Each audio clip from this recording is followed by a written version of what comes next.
యువతకు dream destiny America. ఇది అగ్రరాజ్యమే కాకుండా ఎందరికో కలల గమ్యస్థానం కూడా. నడక అమెరికాది అయినా నడిపించేది మాత్రం మన భారతీయులే అంటుంది ఇండియాస్పోరా అనే సంస్థ. ఆ సంస్థ రూపొందించిన small community big contributions boundless horizons the Indian diaspora in America అనే ఒక నివేదిక ప్రకారం భారతీయులు అమెరికాలో అడుగుపెట్టే అన్ని రంగాలలో తమ ప్రతిభ చూపుతో ఆ దేశ ప్రగతికి ఆయుపట్టుగా నిలుస్తున్నారు.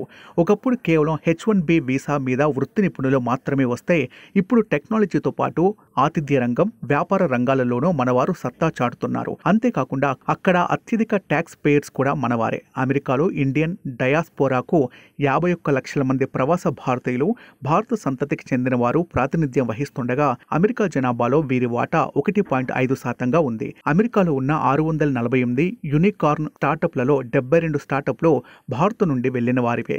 యూనికార్న్ స్టార్టప్ అంటే కనీసం ఒక్కో స్టార్టప్కు 100 కోట్లకు పైగా పెట్టుబడితో మొదలయ్యేవి. ఈ 72 స్టార్టప్లలో 55,000 మందికి ఉద్యోగ అవకాశాలు కల్పించారు. అక్కడ ఉన్న హోటల్స్లో 60% భారతీయ అమెరికన్లే నిర్వహిస్తుంటే ఏటా $700 బిలియన్ వ్యాపారం జరుగుతుంది. సుమారు 40 లక్షల మందికి ఉపాధి లభిస్తుంది. ఇక ఇండియన్ స్టోర్ల విషయానికి వస్తే సుమారు 50% దాకా స్టోర్లు ఇండియన్సే నిర్వహిస్తున్నారు.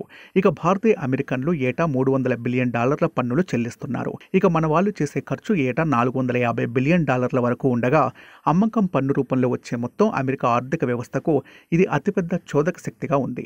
ఇవే కాకుండా అమెరికాలో ఉన్న 50 అత్యుత్తమ కళాశాలల్లో డీన్లు, ఛాన్సలర్లు, డైరెక్టర్లుగా భారత అమెరికన్లు నాయకత్వం వహిస్తున్నారు. 2008 నుండి ఇప్పటి వరకు $3 బిలియన్ అమెరికా యూనివర్సిటీలకు మనవారు విరాళాలు అందించారు. అంతేకాకుండా $2 బిలియన్ వరకు దాతృత్వ కార్యక్రమాలకు విరాళాలు ఇస్తున్నారు. అమెరికా వెళ్లిన భారతీయులలో ఎక్కువ మంది న్యూయార్క్, కాలిఫోర్నియా మరియు టెక్సాస్ రాష్ట్రాలలో స్థిరపడ్డారు.